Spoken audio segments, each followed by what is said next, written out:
Welcome to Candice Wears Many Hats. This is a YouTube channel dedicated to people who, like me, wear so many hats and good hats in terms of the things and activities that they get involved in. So if you're like me and there are many activities you get involved in, and not just poorly, but very well, then come join me. This is what I've got to say.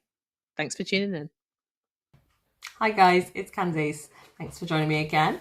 I'm going to talk about something interesting that happened at work recently. So I was invited to talk for the Black Engagement Network, which is our kind of colleagues engagement network for Black people, people of colour within the organisation. So for context, I am a mixed race, so that's fine, hopefully. I was a bit apprehensive when I was asked to talk because I've had experiences where people who are mixed race, so people who have a white parent, aren't seen as Black, aren't seen as part of that community. And my challenge is always, what community would you like me to be part of? But yes, it's always been really interesting for me. But I was invited to talk about being a working mum and that kind of context about being a working mum in this organisation and being a person of colour. And I was really excited to kind of share my journey. So I'm a resilience professional. So I've worked in business continuity and emergency planning. And I've got a daughter who's 2 years old, who is lovely. But it was really good to kind of be able to talk about that journey into emergency planning and resilience. So yeah, I'll include some of the snippets and videos here and there throughout this video, but I'll basically just talk it through it because it is content from my workplace.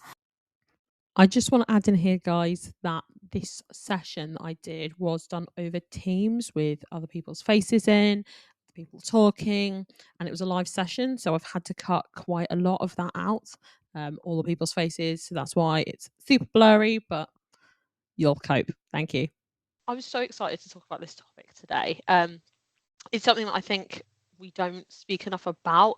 I think being a working mum is just that thing that happens outside of work. That's how some people see it, and it's like such a big part of, like, for all parents really, like how we consider what's important for work, where we decide to work, and the effort that we can put into it. So I'm going to talk about the good, the bad, my kind of journey, and also a lot of the learnings that I found in terms of how my future career is going to be. So my childhood really shaped what I wanted to do in terms of career, and I think that's a good place to start from what I was before a mum. I was also a person, still a person now, but was also a person. So for me, I grew up in a very loving home, but it was very challenging and unstable. My dad had Parkinson's, so early onset Parkinson's, and my mum had a lot of anxiety. So I grew up in a very fractious environment. And what happened as a result of that is, as a child, I felt like life was happening to me, not with me or for me. And maybe some of you can relate in terms of if you've had similar childhoods. What this developed was a constant sense of anxiety. So as an adult now, I have anxiety and panic disorder. Happy to talk about it. It's not something I feel is a detriment, and you'll see why.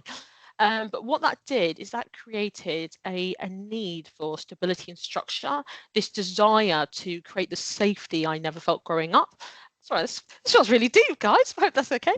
But it's one of those things where my career in emergency management became my calling. Like, I knew from a very young age I wanted to make sense of that chaos. I was so used to having to grow personal resilience that I wanted to teach resilience to others.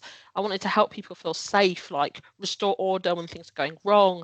And it was through that I discovered the career of emergency management and business continuity.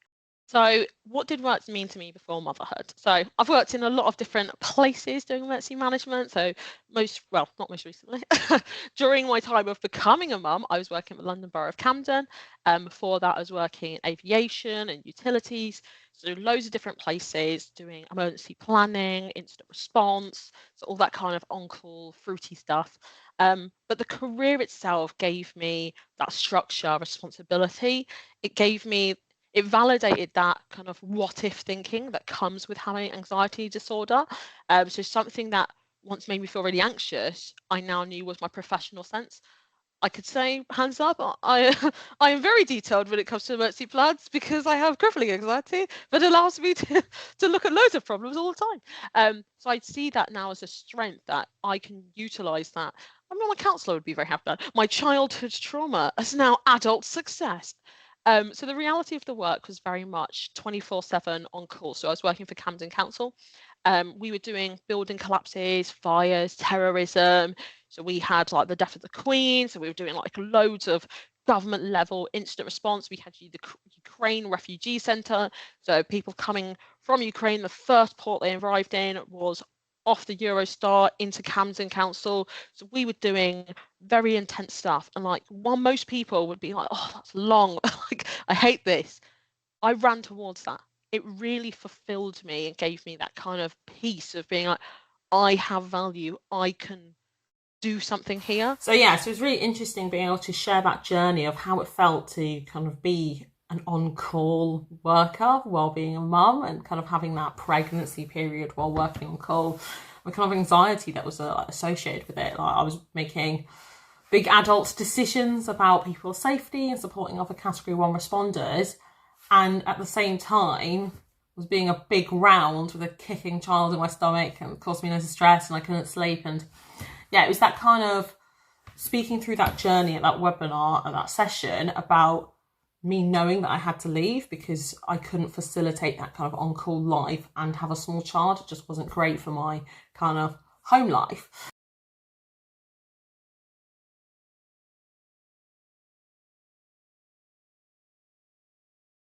So for us, we had a great situation. We had that stability during that first 6 months of the child's life, and because of that, it enabled me to prepare more for my escape. It sounds terrible. Sounds like they were busy. It was great, but I just knew it wasn't sustainable for me. So for me, I was doing things like you can see on screen, going to Business Continuity Institute World event, so international event, where I was talking about personal resilience and organizational culture. I was doing articles and webinars. Like I was doing some committee work. I was still contacting people that I was working with previously to check in on them.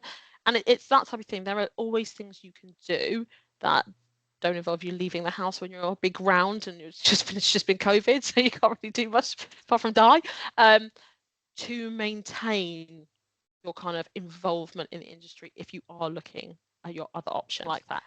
But then I was back on the on-call. So we're thinking like the kind of sleep deprivation, on-call duties, clashing with the childcare, having these are random people, extended family in my house interfering with my life, then going to a serious incident where I might attend in person and then having to do the child drop off.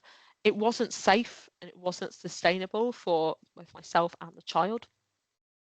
One of the other things that was really, really hard, and I hope I'm not going to upset anyone I'm saying this, is returning to work is really, really difficult if you have always been passionate and confident in your work and that you have lost that due to being away. I like to refer to it as familiarity bias. Me being gone for 9 months just reconvinced people that I wasn't going to know what I was doing. Do I step into a more demanding role that fulfills those Maslow hierarchy of needs of, feeling like I have purpose and value outside of being a mum, and redefine what presence to my child looks like?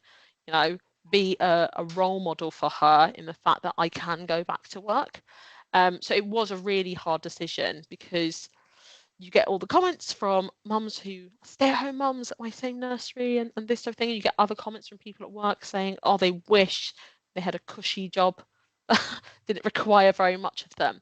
So this is really personal. I wouldn't tell anyone what's appropriate for them. I wouldn't advise anyone. But for me, the hurt I felt and having my work streams taken away showed me where my passion was. I wanted to own something that I'd worked good 20 years on. I knew that having a child was fantastic, excellent, loved that, work hard on that as well, but that I would find no real joy in my life outside of not having something I'd built from the ground up and knowing that I need to be called upon. I mean, we've already said, I had that bit of history of wanting that control, and I thought to myself, do I put that control over my child and become a helicopter mum, or can I turn that back to work? Well, I could see a counsellor, but I'm not going to. Or do I turn that back to work and seek to find that power and Yeah, so it's engagement really at work? interesting kind of being able to speak openly about the fact that, you know, I felt a lot of pressure to be outstanding, as I think some people who are of colour do, like, you know, that phrase, you know, twice as good to be half as recognised. It's really stupid. But in some cases it has its place and relevance, and a lot of people still feel like that today. So I felt it was going to be really bad having stepped away from an organisation after working there for such a short period of time. You hear the phrase like career hopper, but realistically, I work to feed my family. Like I don't live to work. So having been someone who's changed roles a couple of times because it didn't facilitate what I was doing at that point in my life, I didn't feel it was actually that bad. You know, my family's happy, so that's the most important thing. So yeah, so it was really interesting being able to kind of talk about that journey and why I kind of did a stepping stone role into something where I wanted to try something new, being a manager, working on risk, and all this great stuff that I kind of learned from that. And it was fantastic to be able to talk about that openly and have people's comments and feedback about the stuff that they've done in terms of jumping into roles to manoeuvre around that kind of paternity period. I mean, I myself was extremely blessed because my husband works in construction and his company do 6 months paid paternity leave. Absolutely outstanding. I would shout them out, but I don't want to. But they do a fantastic piece of work there, because they were identifying that men in construction were dying, severely injuring themselves and potentially dying because they were exhausted coming to work after 2 weeks with a newborn baby. Absolutely unacceptable scene. So absolutely amazing that they decided that they were going to do that. So it was great having that to counteract the fact that I was still doing on-call work while I was in my maternity period, and while I was pregnant. So yeah, it was good. And then I spoke a little bit about moving into my current role and how I've got like structure in my life now and the opportunity to be able to choose jobs like that are better for me, that I actually now go for value over finance, because make good money, and that's nice, that's good. So does the husband, so it's quite stable. So it's good to be able to share a bit of that kind of journey, that it's not all like scrapes and, you know, that type of thing. There becomes a point where in that middle part of your career when you're then like, okay, what's the nice things that I can have? So I was explaining that I chose to work at this organisation because there's a lady there, my manager, who I really love, who's like a big clouty person in the industry, really respectable, fantastic in her career, also a fantastic woman of colour who's her mum. So like all levels, I think she's amazing. And I really wanted to work for a mentor like that, someone I could really see myself transitioning into becoming more like, which is fantastic. And I always shout her out in everything I do, so that's great. I won't out her on here though, she'll hate it. So it's one of those things where it was great to be able to talk about that in the company that I work with, and be able to really share my opinions on, you know, has that been successful and what kind of things do I want to do now? So it was good. And I also talked about some of the working mum challenges I personally experienced that maybe it isn't the same for other people. So as I said, my husband works in construction, so he is away all the week. Maybe come home midweek, what a nice midweek treat.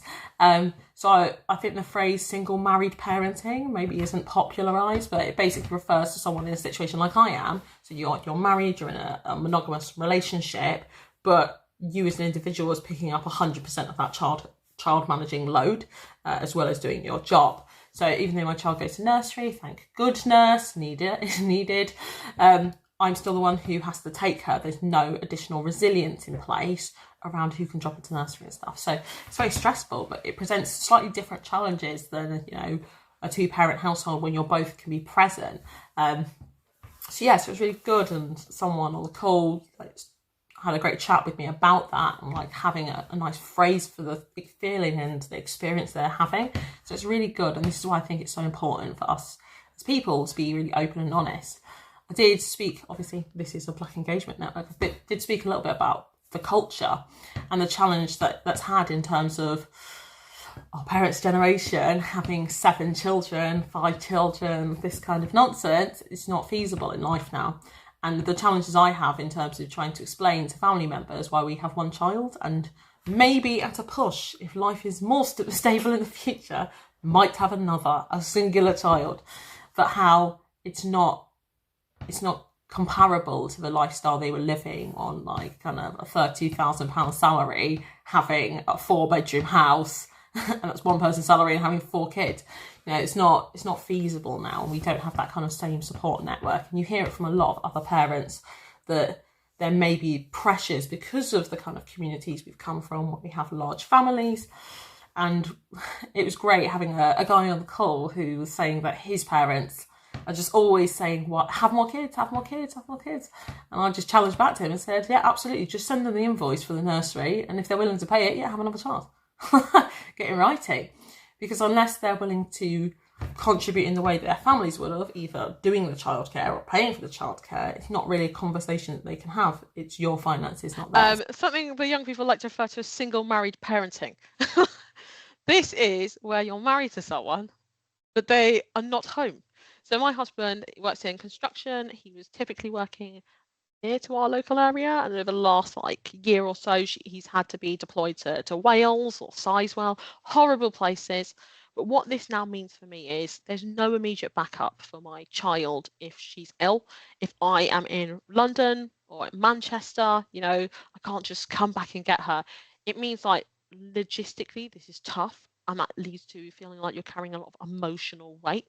This is probably the same for loads of you who are doing that unseen labour as part of your relationships or co-parenting arrangements. This is emotionally challenging. It's better now. I've got good support around me in terms of family and friends and this type of thing, but it is something that feels like my direct responsibility. So very much a challenge as a working mum, and I think for all of you working parents as well. The other one is definitely cultural expectations. My grandma was one of 13. My mum was one of 7. I have one child, and it was one of these things where I felt I couldn't say I was struggling at any point regarding anxiety, career guilt, the pressures of motherhood. I felt like in the community of a strong Black woman and this type of thing, like my mum is, I felt like it's expected, you don't need help, you just get on with it. So it was breaking down those type of things of being there are loads of women of colour who've carried generational burden, but actually through generations we should be breaking that. My mum should have been comfortable talking about her struggles raising children. My grandparents should have been open raising their struggles, talking about children. We can do that now. We're in a good place, I think, generationally, to be able to say this is difficult. And then the last one is something really hard that I think might be a similar conversation to some people, is invisible decisions. So we have one child, lovely child, but for us if we had to consider having another child in future, it would be a lot of mental gymnastics. As I said before, I've got endometriosis. It's managing that hormonal factors that could have implications on my working behavior. Would I have to take more time off, etc. And then it's financial pressure, emotional load on a relationship because of single married parenting, inequalities in responsibility division. So it's all these kind of things that people are dealing with on a daily basis in terms of managing and planning their families whilst going to work and planning everything else. So I think it's really challenging, but the reason why I'm unveiling all this is for people to say, actually, I have similar issues and I want a place to be able to talk about it. So this isn't meant to be really depressing. I'm saying this with a smile on my face. Is we can be open with each other about what's ailing us. There are so many people here who are probably experiencing the same. So it's a really interesting session. I think it was really fun to be able to talk about stuff like that. I want to encourage other people to do the same, because it was the Q&A bit, and I'm learning from other people, feeding back about their life situations and how they manage their personal life. So so it was really good, and hopefully this encourages other people to talk about what's going on either in their organisations and their networks and engagements, or just what they've got going on in their life. So I'd be really interested to hear if anyone else has something similar, and if you do and you will send me a message and chat to me about it, I'd love to connect. So thanks for attending. I treat everything like a woman. Thanks for attending. Thanks for tuning in and listening to me, and hopefully you've got something useful out today.